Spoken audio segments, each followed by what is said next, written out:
अरे यार, इन पपड़ी वाली दीवारों का क्या करूं?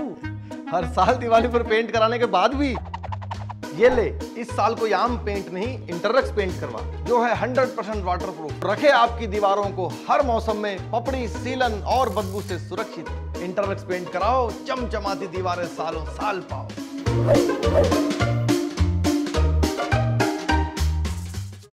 हरियाणा में एसआरके यानी कुमारी सैलजा, रणदीप सुरजेवाला और किरण चौधरी द्वारा निकाली जा रही जन संदेश यात्रा अंबाला में संपन्न हो चुकी है। ये पहला चरण था। लोकसभा चुनाव के बाद दूसरा चरण शुरू होगा। लेकिन खास बात यह है कि इस यात्रा की कामयाबी की बधाई हरियाणा कांग्रेस के प्रभारी दीपक बाबरिया ने भी दी है। उन्होंने कहा है कि यात्रा को भारी जन समर्थन मिला है। उन्होंने तीनों नेताओं को बधाई देते हुए कहा कि मुझे भी अंबाला में इस यात्रा में शामिल होने का निमंत्रण दिया गया था और मुझे इस यात्रा में शामिल होना था, लेकिन दिल्ली में बड़े नेताओं के साथ मीटिंग के चलते मैं जा नहीं सका।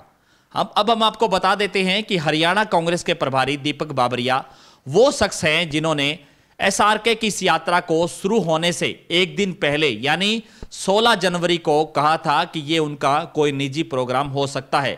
उन्होंने बाकायदा कांग्रेस कार्यकर्ताओं को चिट्ठी लिखकर इस यात्रा में शामिल न होने की बात कही थी, लेकिन अब एकाएक प्रभारी के सुर है वो बदल गए हैं। उन्होंने यू टर्न ले लिया है। ऐसा इसलिए हुआ है कि असम में कांग्रेस की भारत जोड़ो यात्रा के दौरान बड़े नेताओं ने साफ संकेत दिए हैं कि हरियाणा में किसी तरह की कोई गुटबाजी नहीं है, सभी लोग एक साथ हैं। उसके बाद जहां हुड्डा गुट ने इस यात्रा पर बयानबाजी बंद कर दी, तो जन संदेश यात्रा में भी भूपेंद्र सिंह हुड्डा और हरियाणा के अध्यक्ष उदयभान के भी पोस्टर है वो नजर आने लगे। इसलिए प्रभारी को सुर बदलना पड़ा। दूसरी बात यह भी है कि इस यात्रा को अलग अलग जिलों में भारी जन समर्थन मिला है। इतना जन समर्थन कभी उस समय भी नहीं मिला जब कुमारी सैलजा हरियाणा की अध्यक्ष थी। ऐसा पहली बार हो रहा है कि जब हुड्डा के सामने कांग्रेस नेताओं ने यात्रा निकाली हो और सभी जिलों में लोगों ने सीधा संवाद किया, जिसके से साबित हुआ कि तीनों बड़े नेताओं ने हुड्डा के सामने टिक सकते हैं। और वहीं कांग्रेस के बड़े नेताओं को भी यह लगा कि इन नेताओं को इग्नोर करना ठीक नहीं होगा।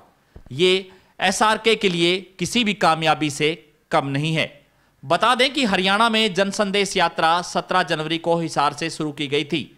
शुरू में तो प्रभारी ने भी नेताओं का निजी प्रोग्राम बताया था, लेकिन जैसे जैसे इस यात्रा को जन समर्थन अलग अलग लोकसभा क्षेत्रों में, अलग अलग विधानसभा क्षेत्रों में मिला, तो उन्होंने भी अपने सुर बदल लिए। एक तरफ ये यात्रा चल रही थी तो दूसरी तरफ भूपेंद्र सिंह हुड्डा गुट ने भी जिला स्तर पर जन आक्रोश रैली है वो की थी। इसके बावजूद अगर कांग्रेस माहौल नहीं बना पा रही है तो इसका मतलब सीधा अंदरूनी कलह का है। लेकिन साफ कहा गया है कि अगर कांग्रेस एकजुट हो जाती है तो फिर भाजपा को टक्कर दे सकती है।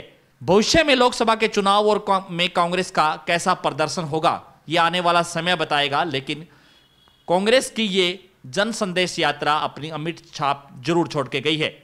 कमेंट सेक्शन में आप अपनी राय जरूर दीजिए कि इस यात्रा को लेकर के आप क्या सोचते हैं। क्या इस यात्रा को लेकर के भूपेंद्र सिंह हुड्डा गुट कमजोर हुआ है या एसआरके का कद बड़े नेताओं में बड़ा है? बहुत बहुत शुक्रिया।